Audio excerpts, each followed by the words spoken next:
BCom semester 4 CCF system. আমি শুভাশিস ভট্টাচার্য, আমার ক্লাসে তোমাদের সবাইকে ওয়েলকাম। তোমাদের আমি ফিনান্সিয়াল অ্যাকাউন্টিং 2 সাবজেক্ট পড়াচ্ছি। আর নতুন চ্যাপ্টার আমি আগের দিনকে শুরু করেছিলাম ইন্স্যুরেন্স ক্লেম। আজকের ইন্স্যুরেন্স ক্লেম তোমাদের আমি সেকেন্ড সাম করাচ্ছি। আর যে অঙ্কটা করাচ্ছি এটা মোস্ট ইম্পর্টেন্ট অঙ্ক, যে কটা ভিডিও আমি করে দেবো তোমাদের জেনে রাখবে যে এখান থেকে কিন্তু তোমাদের মানে মোটামুটি ভাবে পরীক্ষা তোমরা অঙ্ক কিন্তু কমন পেয়ে যাবে। আর যেটা বলার, আমার চ্যানেলটাকে একটুখানি তোমরা সাবস্ক্রাইব করে দিও, বন্ধুদের মধ্যে একটু শেয়ার করে দিও।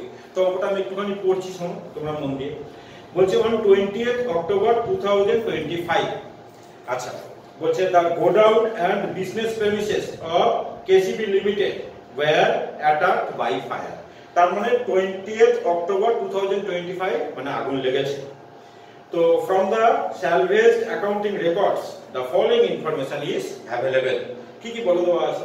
Stock of goods at 10% lower than cost as on 31st 3/24 আমাদের দিয়ে দেওয়া আছে 2,16,000। আগে আমি শুধু পড়ে দিই, তারপর আমি বুঝিয়ে পড়াচ্ছি। তারপর বলছে পারচেজ লেস রিটার্ন, ডেট বলে দিয়েছে 1/4/24 টু 20th-10/2024। একটু বলে দিই, তার মানে এটা কিন্তু যে বছরে আগুন লেগেছে সেই পিরিয়ডের কিন্তু আমাদের পারচেজটা মানে বলে দেওয়া আছে। সেলস লেস রিটার্ন, ব্র্যাকেটে ডেট বলে দিয়েছে 1/4/24 টু 20th-10/2024, মানে ওই আগুন লাগার পিরিয়ডের সেলস বলে দিয়েছে। এবার বলছে যে অ্যাডিশনাল ইনফরমেশনে বলছে sales up to 20th October 2024 includes ₹80,000 for which goods had not been dispatched. তাহলে সেলের মধ্যে তোমার হচ্ছে কি 80,000 ঢুকে আছে সেল প্রাইসের মাল, includes ₹80,000 for which goods had not been dispatched। তার মানে মাল আমাদের এখনো মানে ডেলিভারি করা হয়নি, সেটাকে কিন্তু সেলের মধ্যে ঢুকে আছে। ঠিক আছে, আমরা কিন্তু মানে ফিজিক্যাল স্টক নিয়ে কিন্তু কাজ করি, বুঝতে পারছো? ফিজিক্যাল স্টক মানে stock as per books of account না, আমরা কিন্তু ফিজিক্যাল স্টক নিয়ে কিন্তু আমরা যে অ্যাকাউন্টে যে স্টক যেটা দেখাবো সেটা কিন্তু ফিজিক্যাল স্টক। তাহলে স্টকের মধ্যে সেলসের মধ্যে যে মালটা ঢুকে আছে, যে মালটা এখনো ডিসপ্যাচ করা হয়নি, সেটা যদি সেলের মধ্যে যদি ঢুকে থাকে তাহলে এটা তো অ্যাকচুয়াল সেল না, আমাকে সেল থেকে তার মানে কিন্তু মাইনাস করে দিতে লাগবে। এবার বলছে purchase up to 20th October 2024 did not include, এটা আবার বলছে did not include ₹40,000 for which purchase invoice had not been received from supplier।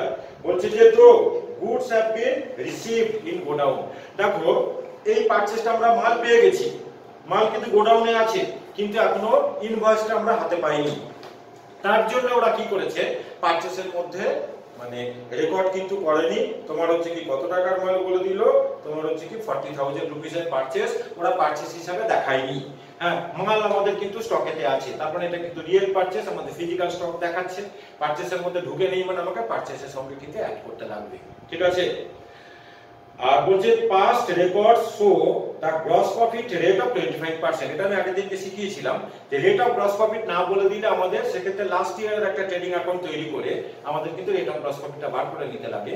এখানে কিন্তু আমাদের যেহেতু রেট অফ গ্রস প্রফিট বলে দেওয়া আছে, তাহলে ডিরেক্টলি কিন্তু আমরা মেমোরেন্ডাম ট্রেডিং অ্যাকাউন্ট তৈরি করব, যেখান থেকে আমরা value of stock at the date of ফায়ারটাকে বার করব। ঠিক আছে, বলছে the value of goods salvaged from fire 31,000 বলে দিয়েছে। কেজিবি লিমিটেড বলছে যে has insured their stock for ₹1 lakh।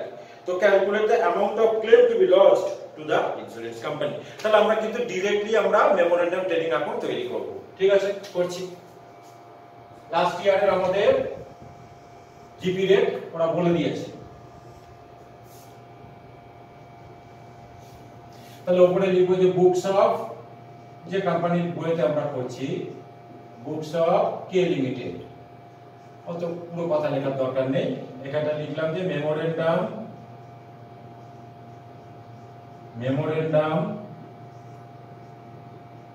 Trading account,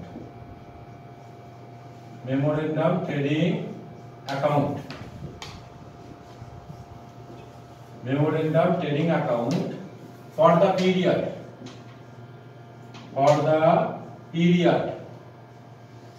period আমাদের কি বলে দিয়েছে না 1/4/25 টু আগুন লেগেছে কবে, আগুন লেগেছে বোধহয় 20th অক্টোবরে, টু 20th October 2025। 28 অক্টোবর মানে 10 2025, ঠিক আছে। আচ্ছা, দুটো কলাম আমি করে দিলাম, ব্যাস। বেশি সময় কিন্তু লাগবে না অঙ্কটা করতে। এখানে আমাদের পার্টিকুলার্স, কোনো ডেট কলাম কিন্তু হয় না।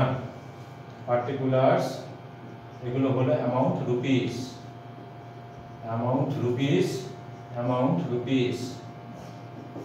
এখানটাও তাই পার্টিকুলার্স,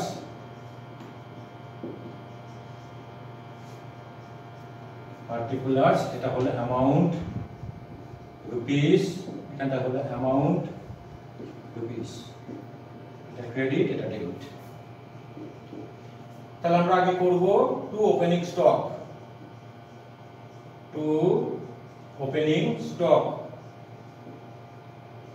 আচ্ছা স্টকটা বোধহয় বলে দেওয়া আছে, দেখো 10% বিলো কস্টে আছে। দেখো কি বলেছে, stock of goods at 10% lower than cost as on 31st March 2024।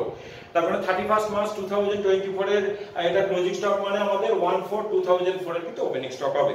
তো স্টক আমাদের দিয়ে দেওয়া আছে 2,16,000, এটা 10% বিলো কস্টে আছে মানে এটা 90% এ রয়েছে, আমাদের কিন্তু 100% করে নিতে লাগবে।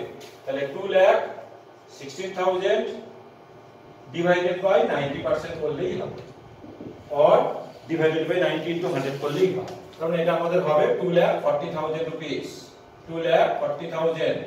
এবার আমরা লিখছি যে টু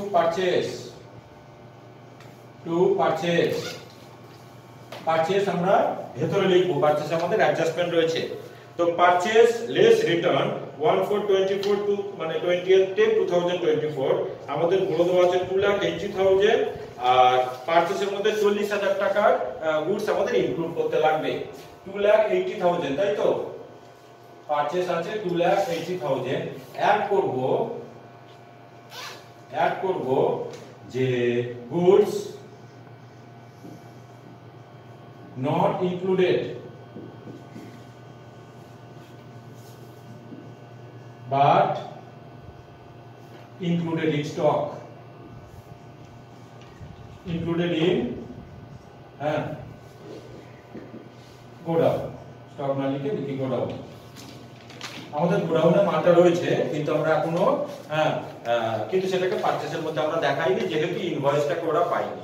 ঠিক আছে, আমি আগেই বলে দিয়েছি আমরা স্টক যেটা দেখাই সেটা কিন্তু মানে তোমার মানে as per books of account না, আমরা কিন্তু স্টকটাকে দেখাই তোমাদের ফিজিক্যাল স্টক। ঠিক আছে, তাহলে 40,000 টাকার পারচেজ আমাদের অ্যাড করা ছিল না।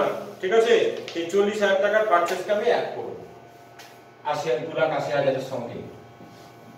আমাদের কিন্তু ফিজিক্যাল স্টক আমরা দেখাই মানে 3,20,000।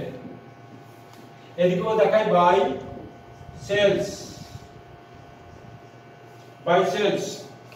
সেলস আমাদের এই পিরিয়ডের জন্য সেলস বলে দেওয়া আছে তোমার 6,20,000, ভেতরে রাখলাম 6,20,000। এর মধ্যে বলে দিয়েছে ওরা যে মালটাকে ডিসপ্যাচ করেনি কিন্তু ওরা সেলস হিসেবে লিখেছে। ঠিক আছে, আমি বারে বারে বলছি যে আমরা কিন্তু ফিজিক্যাল স্টক কিন্তু মেইনটেইন করি। তাহলে যে মানে মাল যেহেতু ডিসপ্যাচ করিনি মানে মালটা কিন্তু আমাদের সেল হয়নি, সেটাকে যদি সেলের মধ্যে যদি ঢুকিয়ে রাখে তাহলে আমাকে কিন্তু সেল থেকে সেটাকে আমাকে লেস করতে লাগবে। তো সেলের মধ্যে এটা ঢুকে আছে আমাদের কত টাকা, 80,000 রুপিস। 80,000 রুপিস আমি সেল থেকে মাইনাস করব 80,000। এখানে লিখি less goods not delivered, goods not delivered 80,000, তাহলে হয় কত 5,40,000। এবার আমরা লিখব to gross profit, gross profit আমাদের বলে দেওয়া আছে 25%। তাহলে 5,40,000 এর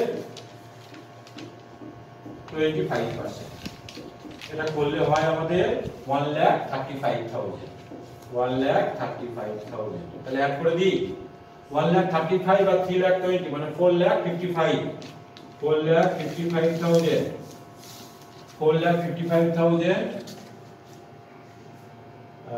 ভুল করলাম একটা আমি, হ্যাঁ 4,55,000 আর 2 লাখ তোমার হচ্ছে কি 40, তার মানে 4,95,000 6,95,000 6,95,000 6,95,000, তাহলে এখানে লিখলাম 6,95,000 মাইনাস করব এখান থেকে 5,40,000 মাইনাস করলে কত হয়? 5,40,000 মাইনাস করলে তোমার হচ্ছে কি 1,55,000 আমাদের ব্যালেন্স বেরোবে। ঠিক আছে, তাহলে এটাকে লিখলাম আমি বাই ক্লোজিং স্টক, ব্র্যাকেটে লিখে দিলাম ব্যালেন্সিং ফিগার আমাদের বের হলো 1,55,000। এবার আমি তাহলে নিচে লিখবো যে gross claim to be lost, এখানে তো আমার হয়ে গেল, এই নিচটাকে আমি করতে পারি। তাহলে এবার আমরা লিখি যে gross claim to be lost, gross claim to be lost, আমাদের ফর্মুলা কি দেওয়া ছিল? Value of stock at the date of fire থেকে স্টক স্যালভেজটাকে আমরা মাইনাস করি। তো স্টক স্যালভেজ দেখো আমাদের কত টাকা দিয়ে দেওয়া আছে, আমাদের বলে দিয়েছে ভ্যালু অফ গুড স্যালভেজ তোমার বলছে 31,000। ঠিক আছে, তাহলে 1,55,000 মাইনাস 31,000 করলে আমাদের কত হয়? হ্যাঁ 1,24,000 হয়, 1,24,000। ঠিক বললাম তো? হ্যাঁ, এবার আমরা হ্যাঁ মানে পলিসি ভ্যালু বলে দেওয়া আছে, দেখো কত টাকা পলিসি ভ্যালু আমাদের বলে দেওয়া আছে 1 লাখ। এটাকে আমরা এই ভ্যালু অফ স্টকের সঙ্গে কম্পেয়ার করি। Value of stock at the date of fire এইটার সঙ্গে, মানে যেটা আমাদের ট্রেডিং অ্যাকাউন্ট থেকে বের হয়, এইটার থেকে যদি পলিসি ভ্যালুটা আমাদের মানে কম হয় তখন আমাদের নেট ক্লেম বার করতে লাগে। ঠিক আছে, বাই অ্যাপ্লাই এভারেজ ক্লজ। তাহলে আমরা লিখছি যে net claim to be lost, formula তো সব দেওয়া আছে আগের দিনে, net claim to be lost আমাদের ফর্মুলা কি ছিল? Policy value divided by value of stock at the date of fire into gross claim. তো পলিসি ভ্যালু আমাদের বলে দেওয়া আছে কত টাকা? 1 লাখ টাকা বলে দেওয়া আছে। পলিসি ভ্যালু আমাদের আছে 1 লাখ রুপিস, পলিসি ভ্যালু আছে 1 লাখ, ভ্যালু অফ স্টক ছিল 1,55,000, এটা একটু ক্যালকুলেট করবে 1,55,000, আর আমাদের গ্রস ক্লেম আছে 1,24,000। এটা একটু কত হয়? 1 লাখ বাই 1,55,000 ইনটু 1,24,000 কত হয়? 80,000 টাকা। তাহলে 80,000 অঙ্কটা আমাদের কিন্তু হয়ে গেল। ঠিক আছে, মোস্ট ইম্পর্টেন্ট সাম কিন্তু আমি করিয়ে দিলাম। তোমাদের পরীক্ষায় দেখবে এরকম অঙ্ক তুলে দেয়, যেরকম আমি অঙ্ক করিয়ে দেবো এখান থেকে সেটা। ঠিক আছে, তো এটাই বলার ছিল। তো ক্লাস ফলো করে যাও, দেখো আমার মানে যে অঙ্কগুলো আমি করিয়ে দিই সেগুলো করলেই তোমরা কিন্তু পরীক্ষায় কমন পেয়ে যাবে, ভালোভাবেই করতে পারো। তো থ্যাংক ইউ তোমাদের সকলকে।